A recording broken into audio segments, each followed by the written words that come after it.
Hello, and welcome to this week's episode of What's the Word podcast. We got a very special episode for you today here on episode number 6.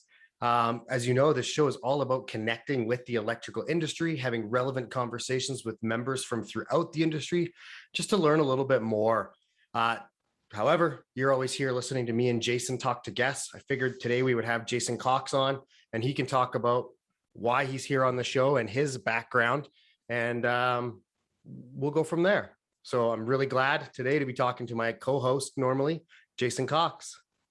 Well, thanks for inviting me, Zach. I'm probably going to smile more in this episode than anyone will ever do. Obviously, Jason, we started this podcast and we've got 5 episodes down already and we've had tons of fun. We've got a lot of good guests lined up or in the works. But I want to know a little bit more about you. And I think our guests might want to know a little bit more about you. And of course, we'll do an episode where you can ask me some questions later on.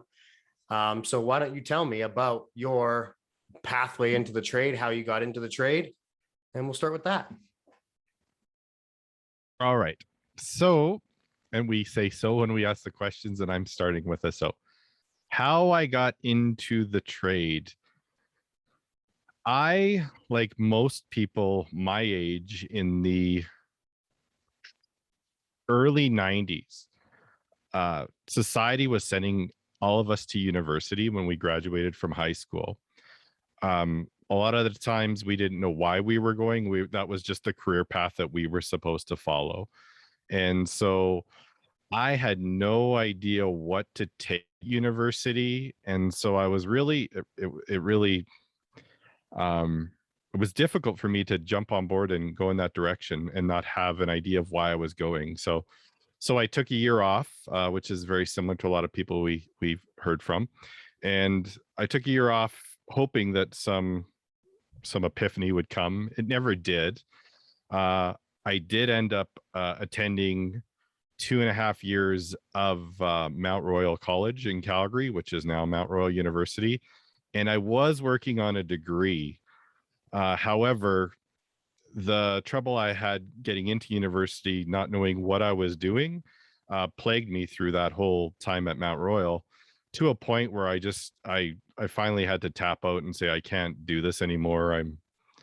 I have no desire to be here. So I decided to take a break from university or college. And I knew I had to get a job. But I thought, you know what, why don't I get a job that has, it's crazy, our landline is ringing. Why don't I get a job where I can actually like build something and make more money than just the bottom end entry level minimum wage stuff, right? So I actually dropped out of university, or I like to say I completed a semester and then left. So when people say drop out, it kind of always bugs me. And so eventually I phoned my uncle, who is an electrician, and I said, hey, I'm gonna look at getting a trade. What do you think? And like all electricians, he said, oh, well, come see me. And I wasn't looking to be an electrician. I just wanted to talk to a tradesperson. But he said, well, come see me and we'll get you out of the trade real quick. But it didn't happen, and here I am still today. So that's kind of how I got into the trade. No, and like you say, that's a story we hear from so many people, right? They're not quite sure what to do, so they almost fall into electrical, stumble into electrical. And I mean, of course, all of our guests are still involved in the industry, but it's a good stepping stone into other paths. So once you got in, where's that taken you over? You said early 90s. So, I mean, not to put a number on it, but in the last 3 decades, where has that taken you to?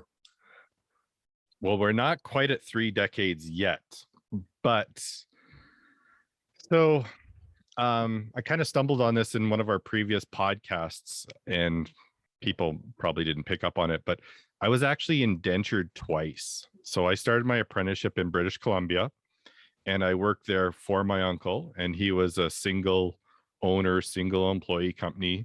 I was the only employee with the company.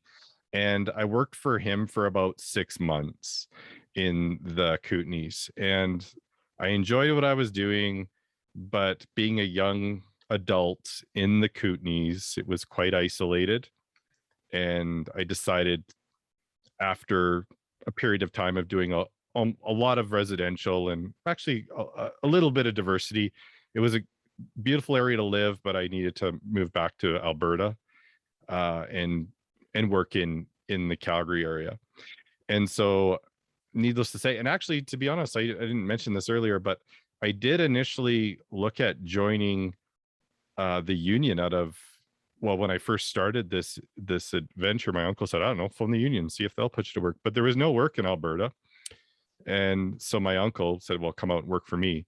So I worked for him for over 6 months, 6 or 8 months. I don't really recall how many months, but, and then moved to Alberta.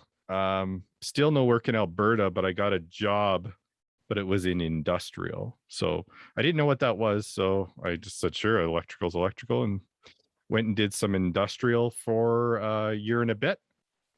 Decided I didn't want to do that, and then spent the bulk of my career in electrical working for a larger commercial company in Calgary. So I did that for, well, since, I mean, obviously, yeah, that, I think that was my last employer before my education career took off. Nice.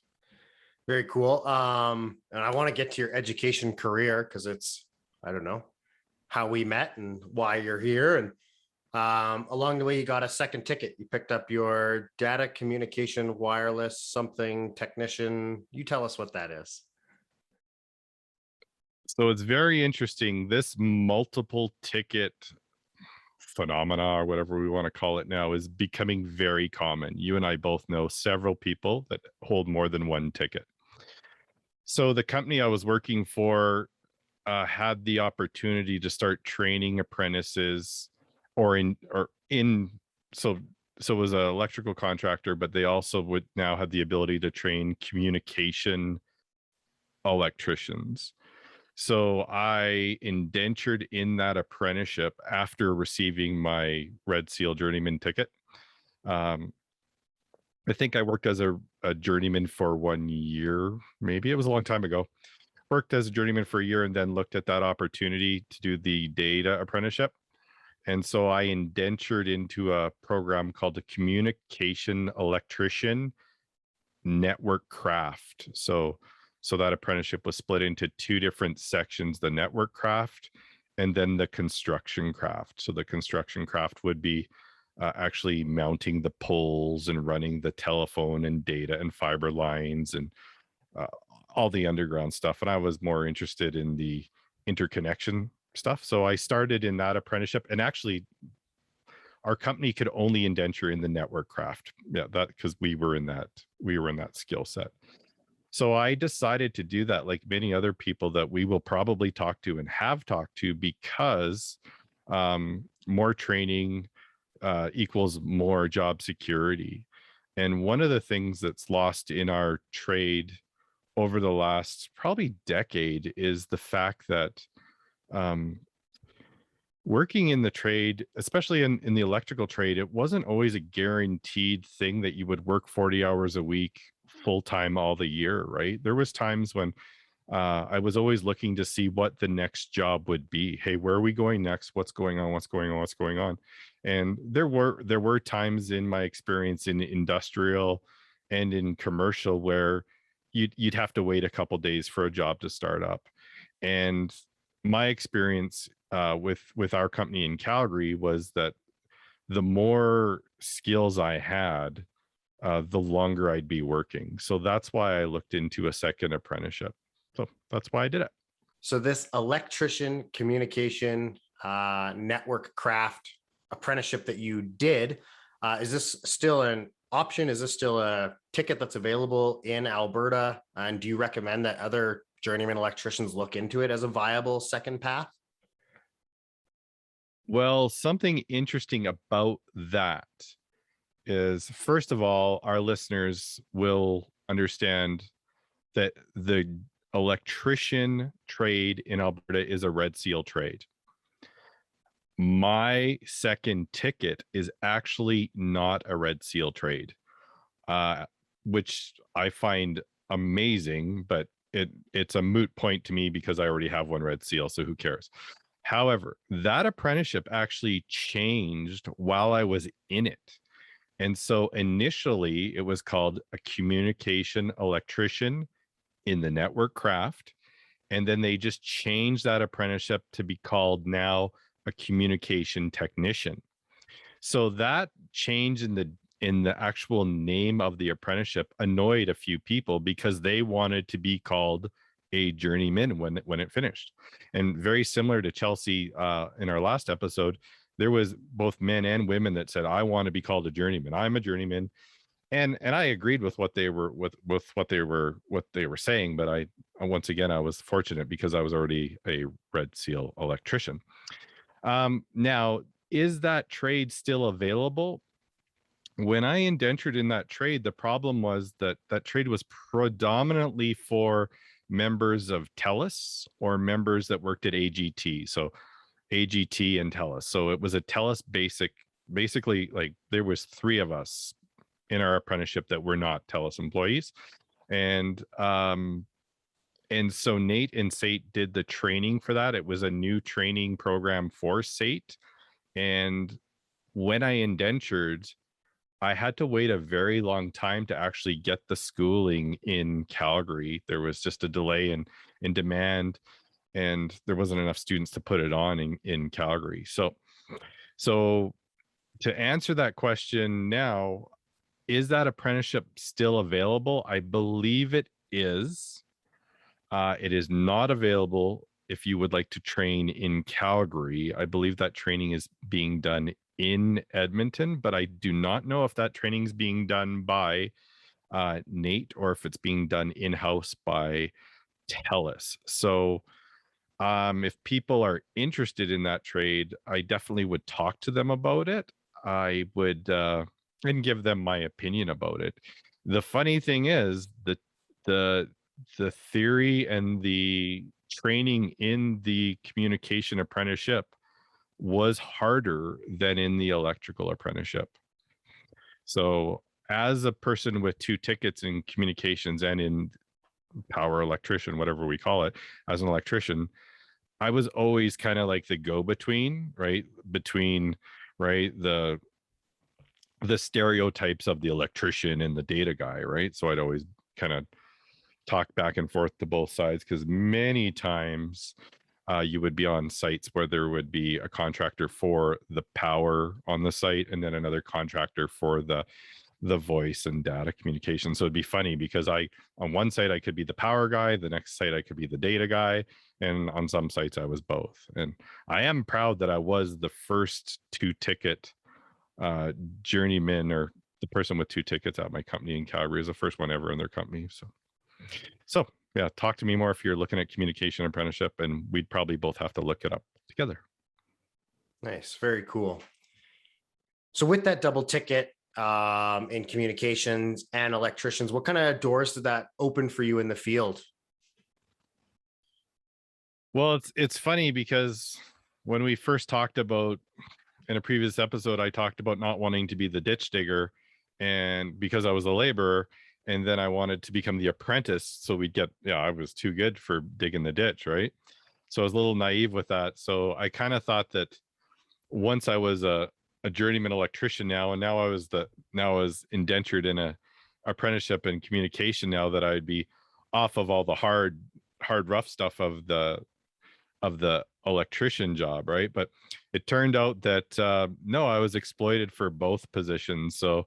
So I did run around Alberta, and I ran a bunch of rigid steel conduit, and I pulled in a lot of fiber. So that was kind of a neat experience. But so I mean, there's not a lot of data guys that are running rigid steel, right? So that was kind of cool. I was lucky over my years in the trade. I was in residential, commercial, industrial, lots of different experiences, and yeah, overall, lots of really neat places, neat buildings. I had no criminal record, and I still don't. So I was able to get some pretty high security for electrical installs, and went to some really interesting buildings and sites in Alberta running fiber for the Alberta government. So that was pretty cool. So did lots of stuff. So after all this, these experiences in the field, you found yourself landed into an electrical trades instructor teaching in the apprenticeship program. How did that transition go, and why did you make the switch? Well, if I go back to that time when I was like blindly entering into Mount Royal, and they said, "What do you want to do for a career?" I was like, I don't know. I thought I want to be a politician. I would like to be a lawyer or maybe a teacher. So I started a degree in Canadian history, but way back then, right? So then I kind of threw all that away and did the apprenticeship. And like Chelsea said in the last episode, when I got to secondary training or technical training here in Calgary, technical training for me was great. I was invested in the program. I liked learning, and I enjoyed it, and I was successful. And so school was a very positive experience for me, and I worked in a cohort with about 5 or 6 other apprentices. We did all of our apprenticeship together, so we worked together, we learned together, we taught each other stuff. And then also over the apprenticeship, I spent a lot of time learning from people, from my journeymen and from other apprentices. And then of course I was starting to also teach other people. So I enjoyed teaching people. I enjoyed seeing them be successful. I had a positive experience when I went to SAIT for the electrical. I had a very positive experience when I went to SAIT and NAIT for the communication apprenticeship.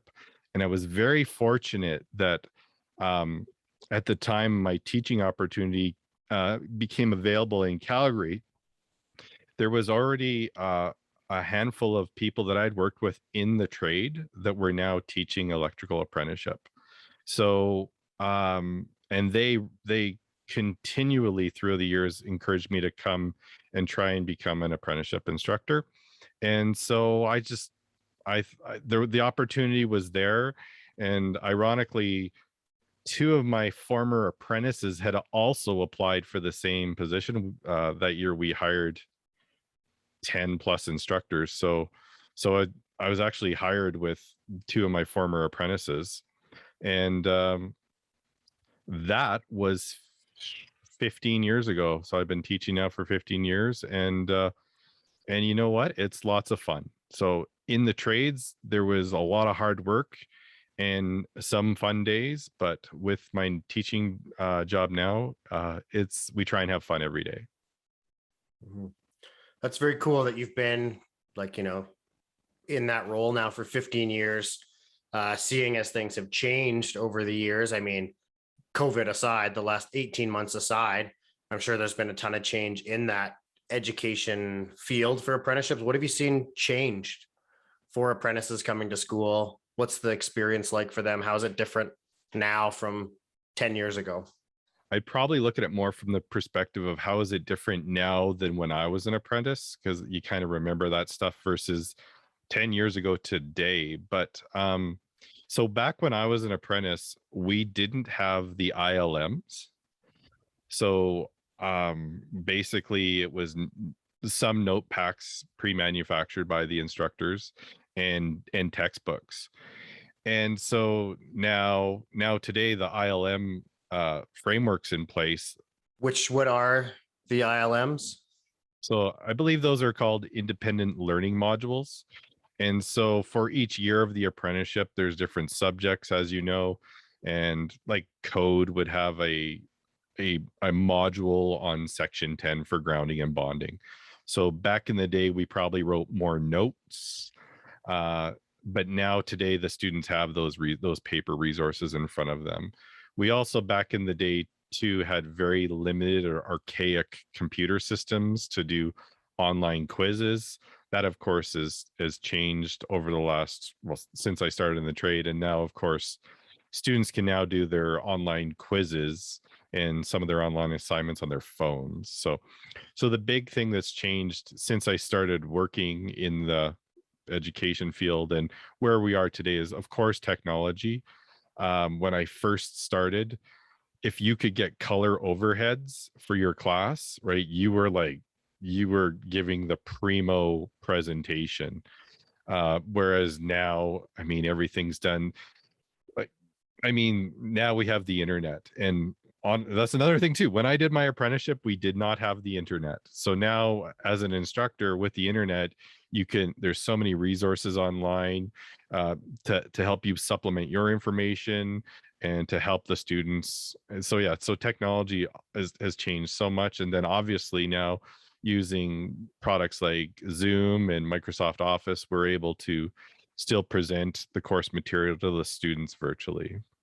Yes, and there's definitely been no quicker pace of change in technology than what we've actually seen in the last 20 months since the start of the pandemic. So to hear about everything going online and what students are going through now, I think it's such a cool tool and a learning experience for the students as well, to learn in a different environment and learn some extra Zoom and Microsoft Office, right? It's just another skill set that those students can even add to their bag of tricks that they have, right, when they're out in the workforce looking. What I want to know is, you came in, you became an instructor, you've been there 15 years, you sound passionate about it, you sound like you like it. How have you kept that passion going, and what makes it the right job for you, and what have you done to keep up your teaching skills over the years? Well, I'm having fun, so that's a big thing too, right? We've all been in positions where we've had jobs that we didn't like our jobs, right? So until somebody pays me to be a recreational golfer, right? I mean, I'm having fun teaching. Now, I'm very fortunate too, because I work with a lot of really good people, and I have a few colleagues that kind of were at the front of the line and were ahead of me in paving some new directions. And so teaching at the very beginning, I mean, you're just trying to survive and be successful for your students. So you're pulling out your hair, freaking out, thinking that you have to know everything, right? When really a lot of education and learning happens collaboratively with everyone. So you don't. When I first started out, I probably thought I needed to know all the answers, but I mean, now I realize that it's okay to learn with your class and learn together. I mean, obviously, you should have an understanding of what you're doing, right? But over the years, I also wanted to make sure that I was not just an electrician that was teaching ILMs. I wanted to actually improve my own skill set. So I enrolled in a provincial instructor diploma program through Vancouver Community College, and kind of learned some of the foundations about teaching. And it was very helpful for us to build material that was valid, right? So everyone's told stories in their life about that multiple choice exam where all the answers were C's and you changed one answer because you thought this can't be right. So I did the provincial instructor diploma to make sure that what I was doing was valid. I wanted to make sure I was doing the right job. So I did that, and it was very beneficial. I really enjoyed it. I was very fortunate that all my courses in that program were in person. I realized that that's changed a little bit now, and now it's a lot more online, as everything's online. And then a few years later, my colleagues started master's programs, and at the time I just giggled. I thought there's no way I'd ever look at doing a master's degree. And so I watched a few colleagues go through and do that, and it was nice because I saw people that I'd worked with for years, and it gave me the confidence that if they could do a master's degree, I could. So I did, within the last 5 years, complete a master's degree in adult education, and that was really good for me, because one of the things I've discovered through my experience over the last 25 years is how society looks at tradespeople and how society looks at people with degrees. So now I'm a tradesperson with a degree. So, and I think that that's been pretty beneficial for myself, and I'm hoping that it's been beneficial for my students. Yeah, and hopefully that's something that the industry as a whole can address, is that, stigma towards tradespeople, right? I mean, I think everyone in the trade can think back to a time during your work clothes and you get on an elevator in a building downtown, and I don't know, there's just that almost stigma associated with it. So I think trying to drive the industry away from that is obviously beneficial for everyone involved. Yeah, and that stigma exists, and I'm guilty of it as well. Where I went to high school, we had it was called Trades and Services back in the day, uh, vocational learning, where you could have learned about woodworking, automotives, welding, and I mean, like I said, I was brought up in a society where we were expected to go to university, so we just scoff at the students that would go down to the automotive wing and work on cars and come back to social studies with their fingers all covered in oil, like, oh, freaking Neanderthal or whatever, right? And I mean, we were just young kids, stupid. We didn't know what was going on. So it was interesting. I was thinking about that this morning. That was the first time I was like, I was guilty of the stigma.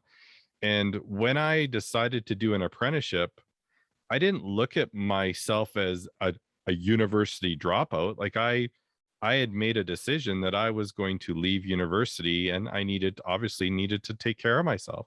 And so when I entered the trades, I did run into the stigma that you're talking about when I worked in buildings where, yeah, you were a second class citizen because you had drywall dust or something on you, right? I mean, there was times where occupants of buildings looked at you as like a tool they throw in a broom closet. And then there was other people that you worked with too that were just delighted that you were there to help them. So kind of turning that all around, it was very interesting.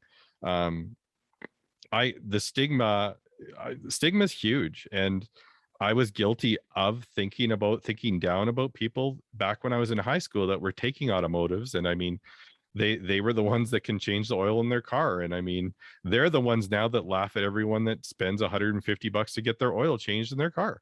um but then when I got into the trade, yeah, right, the tables were turned, and now I was the Neanderthal tradesperson, right? Um, and then I was, and it was one of those things where it's like, oh, well, you're a university dropout, and it always kind of bothered me, and so for my own self gratification, I was very happy, and I'm very proud that I was able to get a university degree, and I mean, it's a master's degree, and it was 2 years of hell. But I'm very proud that I got it. And in that program, one of the questions you asked is like, what are you doing for your students? Well, the program I was in was a research-based course, and the final project I had in the program, it was a final term paper that I worked on for months. It's kind of like a capstone project, if people are familiar with that term. But it was a paper that was publishable. I just chose not to publish. But and so the term for my paper was, what are the barriers impeding academic success for electrical apprentices?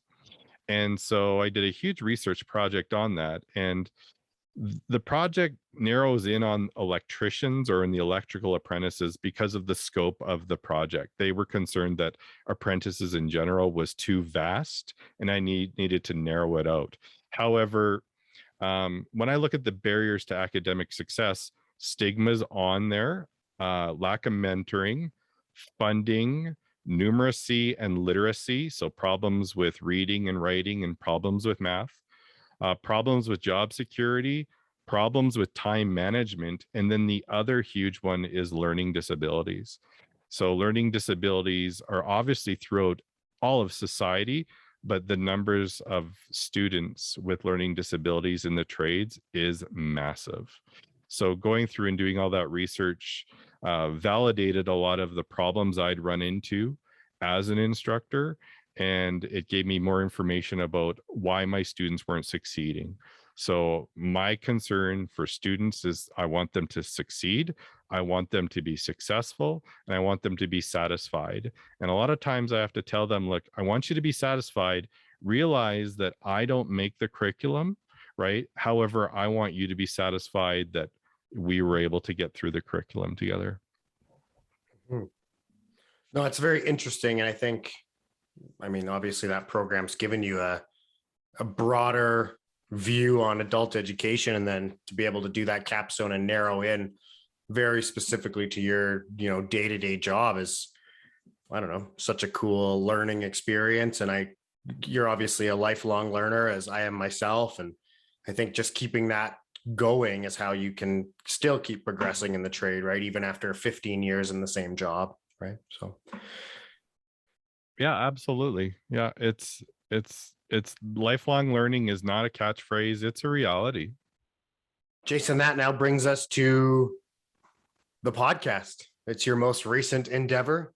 We started this is episode 6, so 12 weeks ago ish now. Why are you here? Why are we making this podcast together? Well, Zach, why don't you tell me why I am here? I think you're doing the podcast because I convinced you to do the podcast because I knew that you would like it. And was I right or was I wrong? I am actually really enjoying it. And unfortunately, I figured out my career path when I turned about 40, which was a little while ago. And at that point in time of my life, I've always been interested in broadcasting. And I wasn't about to drop my career and start this mission of starting in broadcasting. So that was part of the reason I did it. And I'm really having lots of fun, and I'm learning lots of stuff actually from you. And yeah, it's been lots of fun. Of course, I've got other bigger answers on why I want to do the podcast if you want to know about that too. Yeah, I think that, I mean, you're doing it because I pulled your teeth to get you to agree to do 3 pilot episodes. And I mean, it's tons of fun. So yeah, why are we keeping going with the podcast? Yeah, it was really funny I think when we had our conversation and I said I'll do 3 and then we'll reconvene and talk about it. And we didn't even, I think the 3rd episode that we did was like we were comfortable with what we were doing by then. Another reason, I mean, obviously I want to have fun. What you said earlier, like this is fun, but what you said earlier is totally true. It's all about lifelong learning. And so we have the opportunity to learn a lot about our trade in this podcast. And we have the opportunity to help others in our trade learn more about our trade. And so that's exciting. And I've learned a lot so far. What's the most interesting thing that you've learned so far? The most interesting thing I've learned so far, well, 2 things. First of all, when John Knoll talked to us about the symptoms from receiving an electrical shock, there were symptoms there and results, injuries that I was not aware of. And so that has been probably the most important thing I've learned through our podcast, is that we should 100% minimize electrical shock. I also through my experience of going to graduate school and reading academic papers, I did read some on the effects of shock from John, and then I found some online, and yeah, we definitely need to be careful. We need to be wearing the proper PPE and then following the right rules. So that was really important so far. And I've been very happy so far. We've had two guests that I've known for a very long time in the industry, and they were both on our show, and I was just so impressed by their professionalism. So learning about shock and then seeing the professionalism of people I've worked with from the beginning of their career to present day has been very satisfying. I couldn't agree more that we've learned cool stuff from all of our guests. I mean, the episode with John Knoll that you're talking about is episode number 3. Definitely worth checking out if you haven't listened yet. And then I guess, where do you see us going? Where do you want to take this podcast, and what do you want to get out of it? Well, I'm very impressed with the feedback we're getting from people. I think we're very hard on ourselves. Everyone's very hard on themselves. And so to get the positive feedback from people has been recharging. It's really helped. Would really like to have members or listeners contact us and say, hey, why don't you do an episode on this, or why haven't you done an episode on that? So suggestions for topics, or special guests, yeah, like so that's what I'd like to see moving forward. I mean, as we've started here, Zach, I mean, we've kind of just mined through some of the people that we know, and some of it has led to other guests. But yeah, so yeah, more feedback from listeners would be great.